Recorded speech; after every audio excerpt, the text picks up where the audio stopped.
여러분, 대출 어렵네요. 하지만 이제 대출 제도가 바뀌면 어떤 포지션을 해야 되는지 이 영상으로 확인할 수 있습니다.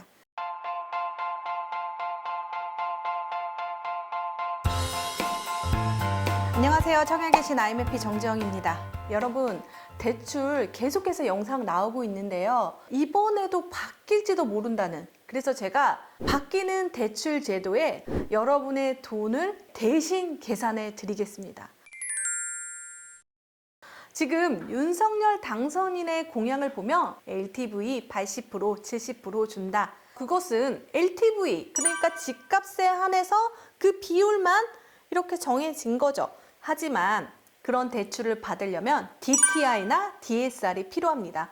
이것은 소득 대비 필요하다는 거죠. 여러분들이 생각할 때 DSR이 어떻게 변함에 따라서 여러분들의 돈이 어떻게 필요한지 알려드리겠습니다. 문정부에서 DSR 40% 규제가 있는데요. 지금 어떤 건지 한번 확인해 보도록 하겠습니다.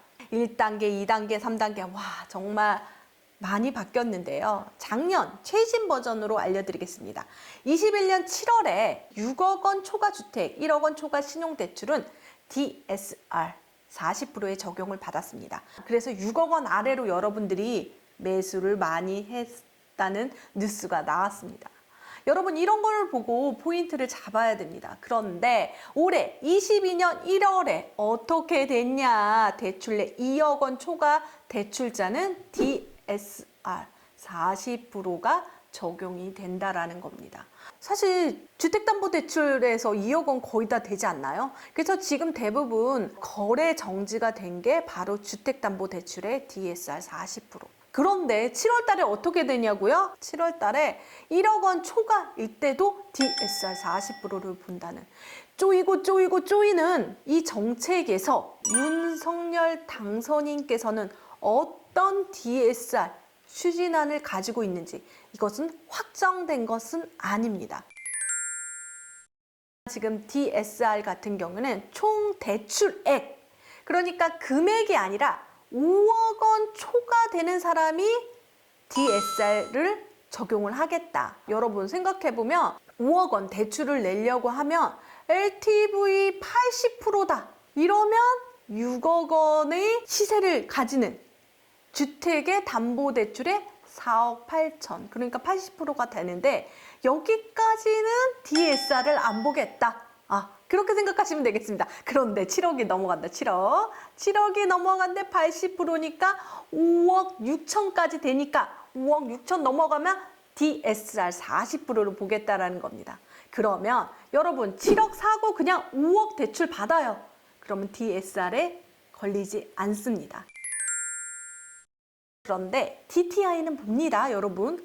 어렵다고요? 그렇지만 DSR이 정말 큰 산이라면 DTI는 작은 구릉이라고 생각하면 여러분 대부분 넘을 수 있을 거라고 생각이 듭니다.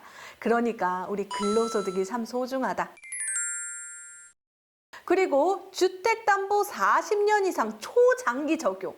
지금 여기서 DSR의 적용을 계산을 안 해서 그렇지 기존 계산으로 했을 때 30년. 그러니까 주택에서 여러분들이 대출을 냈어요. 한 3억을 냈다라고 치고 30년 동안 갚는다라고 하면 10년 동안 1억씩 갚는 거잖아요. 그런데 40년으로 늘어나면 원금 상환액이 줄어들겠죠. 원금 상환액이 줄어들면 DSR이 낮춰지겠죠. 그냥 간단하게 30년이 40년 되면 DSR 규제가 조금 완화된다라고 생각하시면 되겠습니다. 대출 없는 직장인, 여기서 제일 중요한 건 대출 없는 직장이라면 기존에 뭐 신용대출이나 이런 게 없어요. 그래서 규제 지역에 6억 원짜리 아파트를 구매할 때 40% 미적용 때는 어떻게 되냐? 4억 8천이 DSR 적용 안 받고 된다. 여러분, 이제부터 6억 원짜리, 7억 원짜리, 내 돈 2억 있으면 7억짜리 집을 살 수 있다는 겁니다. 소득에 관계없이, 기존 대출에 관계없이. 그럼 예전에 막 신용대출까지 꼈단 말이에요. 그러니까 2억이 또 모자라. 부부가 만약에 신용대출 1억씩 내면 거의 대출로 7억짜리 집을 살 수 있는 거예요. 그런데 이거 너무 영끌이다. 그쵸?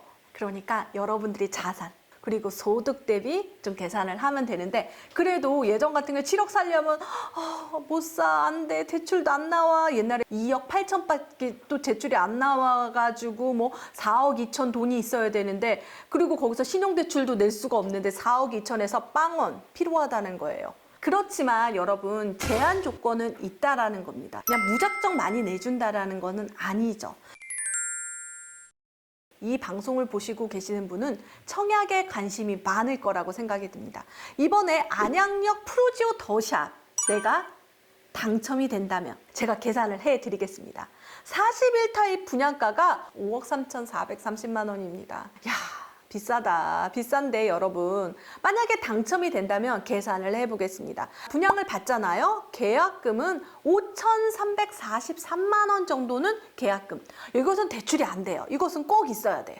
그리고 중도금 6회차. 그런데 알고 보면 여기는 투기가열지구. 그러니까 투기가열지구는 중도금 대출이 40%만 나온다. 그러면 5회차, 6회차 내 돈이 필요해서 1억 686만 원이 필요합니다.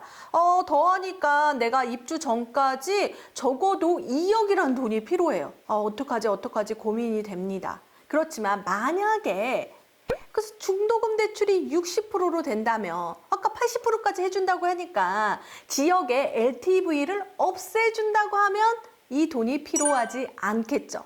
가정입니다.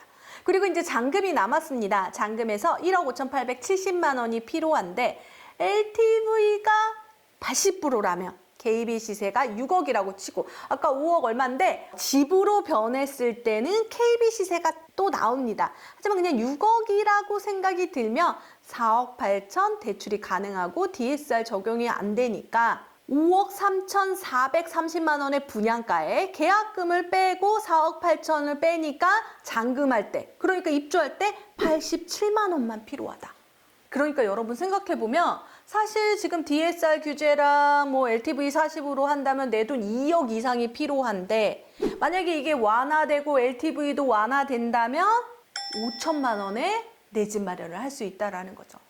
청약을 받는 이 제도에서 무주택자, 1주택자만 지금 청약 규제 지역에는 당첨이 됩니다. 진정 내 집 마련을 원하는 사람인데요. 이렇게 그 사람들을 위한 DSR이 완화되고 LTV가 완화된다면 내 집 마련이 좀 더 한 걸음 더 갈 수 있지 않을까. 그런 생각이 듭니다. 이건 바람인데요. 여러분 또 어떻게 변하게 될지 모릅니다. 하지만 이 계산 방법에서 왔다 갔다 하니까 한번 직접 자신도 계산을 해보고 내가 감당할 수 있는 주택의 가액도 체크해 보면 좋을 것 같습니다. 이 영상이 도움되셨다면 구독, 좋아요, 알림 설정 부탁드립니다. 감사합니다.